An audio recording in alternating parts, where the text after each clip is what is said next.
So I'm going to do it in slightly different order than what you see printed on your handout. So first, I'm going to go to my Firebase. So I have this, I call it game 24 users. Okay, game 24 users, and I have one document, which is my user ID, and I have collected my game statistic. And if you look at my game statistic, this is the structure of my game statistic, right? So I have date, score, size, steps, and target, okay? So then once I know the structure that I want to use, now I can go back to my Xcode. I can create a new file if you want, but I'm going to call it game data, and game data will be a structure, and it has to implement the codable protocol, and I do want to declare my document ID.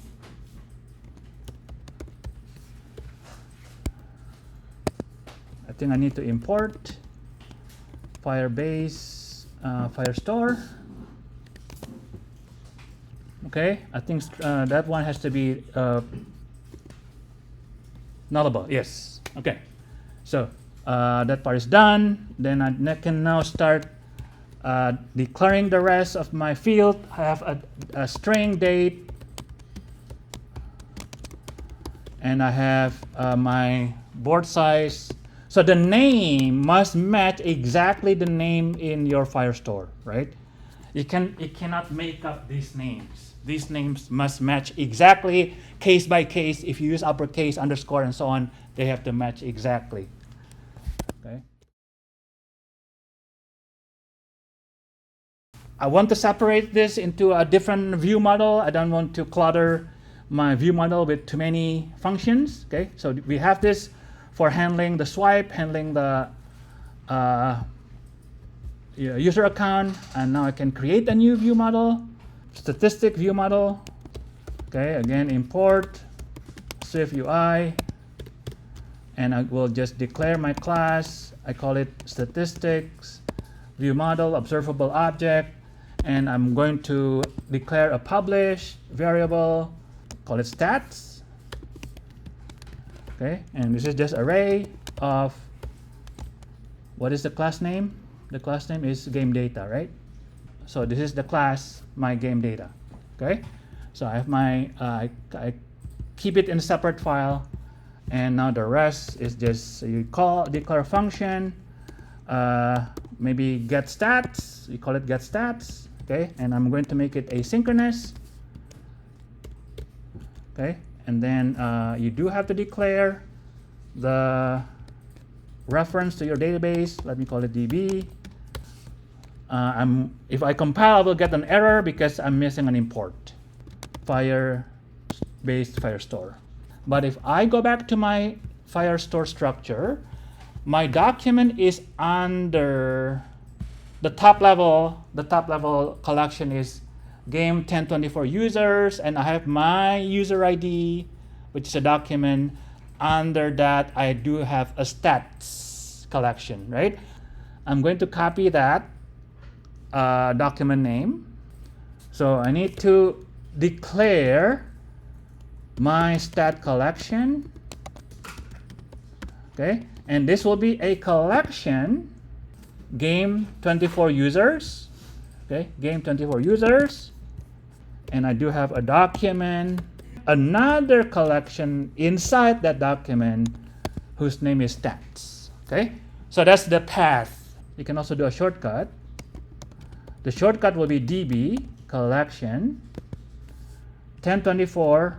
You just concatenate all those names and then separate them by slash. My collection, I'm going to pull all the documents from that collection. Then you have to start with the name of the collection. I'm using the variable on line 16.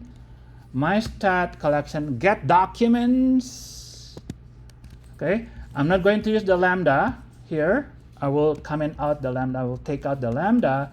Instead, I'm going to call it as an asynchronous function. Okay, command B. So the command B tells me that, hey, I'm calling a function that may throw. So that's why I have to use try. Command B again. Hey, the try cannot work without the do block. So whatever I explained earlier. So now I do need to put that inside a do block and then a catch. Okay, Command B again.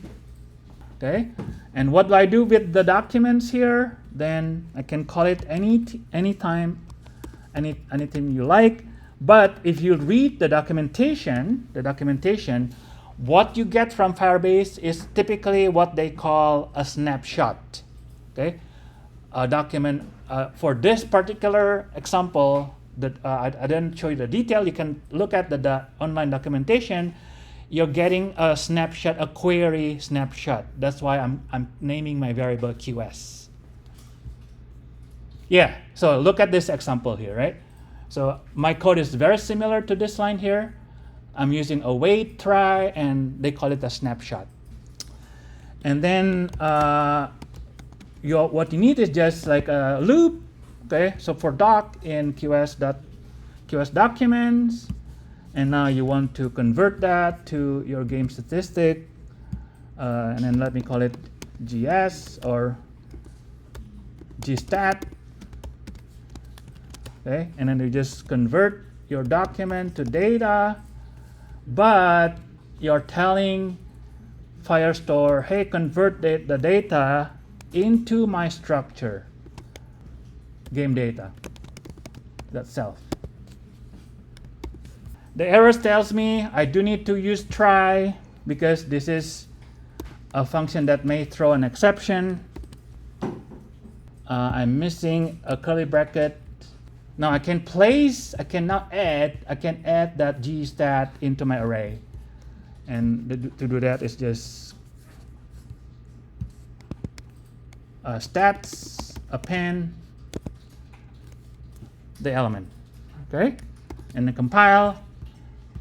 So works, but if you try to run it, then you will get an error. Not an error, warning. Okay. So to remove that warning, then you do need to use the main actor and move that inside.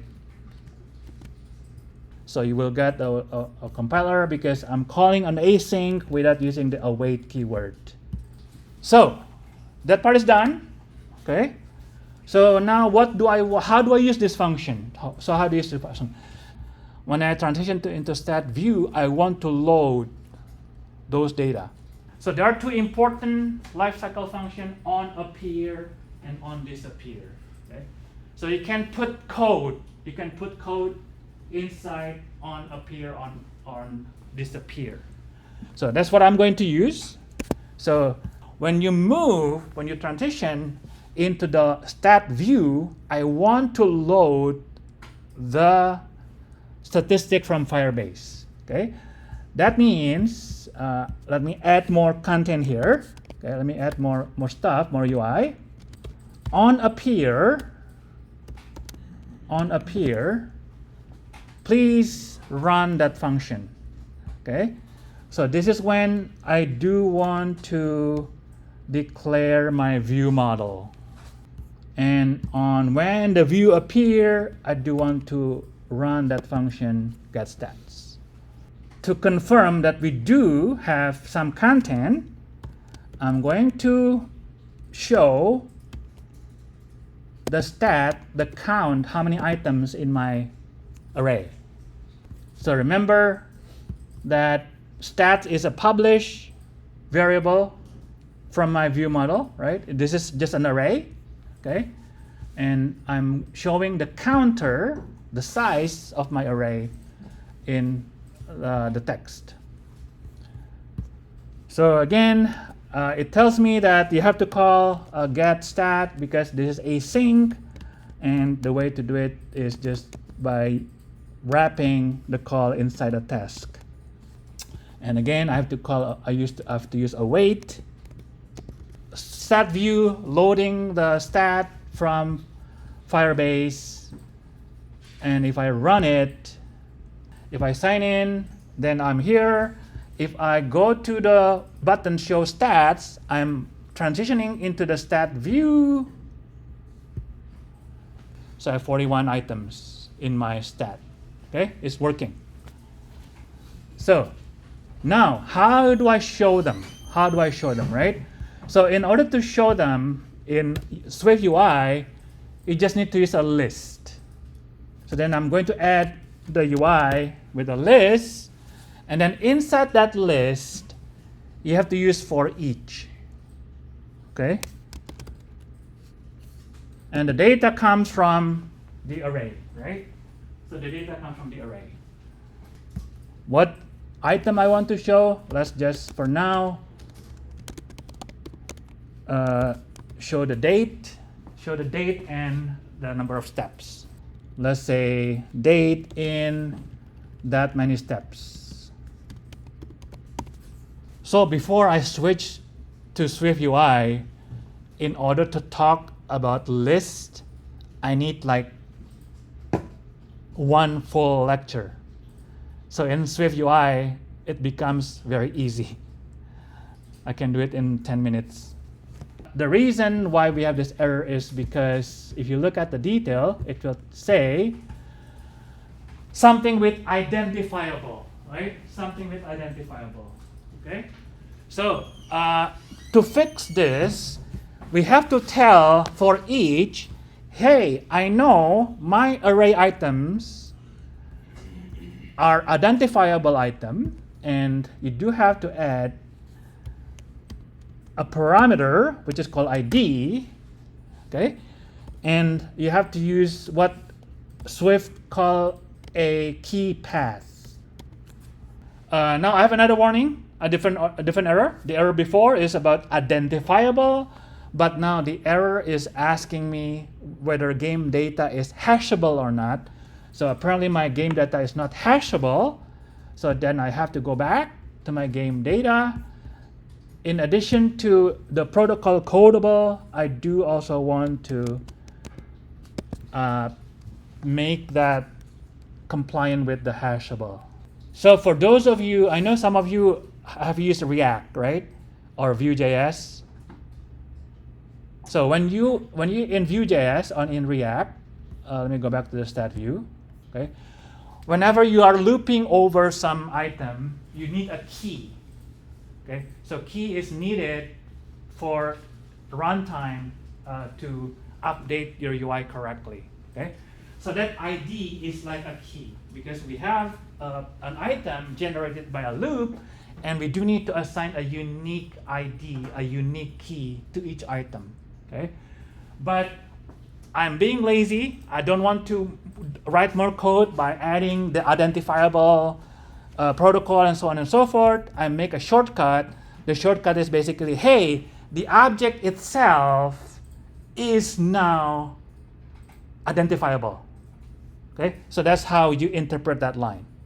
But in order to make that object, the entire object identifiable, I do need to make the class or the structure to comply with the hashable. So if you know the trick of hashing is basically converting some object into a number, into a unique integer, right? So that's what's going on behind the scene. I do have a list built from my array, and the array comes from my view model, and I have the for each. Now if I run again, then my stat will show up. Yeah, it's there. Okay, so the rest is just cosmetic. You can do more with the output, with making the line prettier and so on. But it is scrollable. You can scroll up and down. So you know how to integrate with Firestore.